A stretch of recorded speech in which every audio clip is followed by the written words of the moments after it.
সুগন্ধি আশা করি সকলে ভালো আছেন। আমি উজ্জ্বল পাল, উপসহকারী কৃষি অফিসার, লালপুর, নাটোর। আমের মাছি পোকা দমন করবো কীভাবে এটা নিয়ে ভাবছেন তো? মাছি পোকা দমন করার কয়েকটা কৌশল আছে, তার মধ্যে ব্যাগিং একটা। এইভাবে ব্যাগিং করে আপনার মাছি পোকা দমন করতে হবে। মাছি পোকা সহ যে কোনো পোকা দমন করতে পারবেন।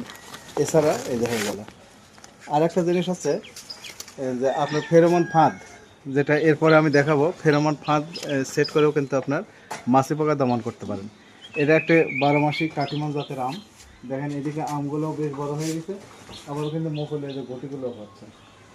এইভাবে যাদের 12 মাসি আম আপনার বাসায় লাগিয়েছেন বা আপনি বাণিজ্যিকভাবে বাগান করেছেন, তারা এইভাবে 12 মাসি যে আমগুলো বা আপনার হচ্ছে আমরুপালি বলেন, ল্যাংড়া বলেন, আপনার খিরসাপাত বলেন, এগুলো। এরপরে যে প্রযুক্তিটা আছে সেটা হচ্ছে ফেরোমন ফাঁদ। ফেরোমন ফাঁদগুলো এরকম বয়াম আপনার বাজারে কিনতে পাওয়া যায়। এছাড়া আপনার প্লাস্টিকের যে বোতলগুলো আছে সেগুলো কেটেও আপনি এরকম বানিয়ে নিতে পারেন।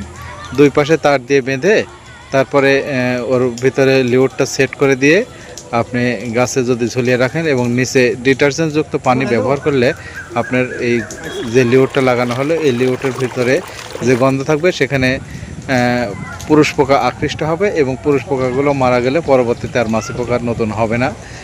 মাছি পোকার আক্রমণ থেকে বাঁচার জন্য আপনার এই ব্যাগিং আর একটা আছে ফেরোমন ফাঁদ, এই দুটো পদ্ধতি অবলম্বন করে আপনারা মাছি পোকা দমন করতে পারেন এবং নিরাপদে আপনার আম উৎপাদন করতে পারবেন। এবং এগুলো খাবারের জন্য কিন্তু নিরাপদ হবে, বিষ প্রয়োগ করতে হবে অনেক কম। এই ছিল আজকের মাছি পোকা দমনের কৌশল। এইভাবে আপনারা ব্যবস্থা গ্রহণ করুন এবং আমের ফলন বাড়ান এবং আমকে নিরাপদ করুন। ধন্যবাদ সকলকে, ভালো থাকবেন সকলে।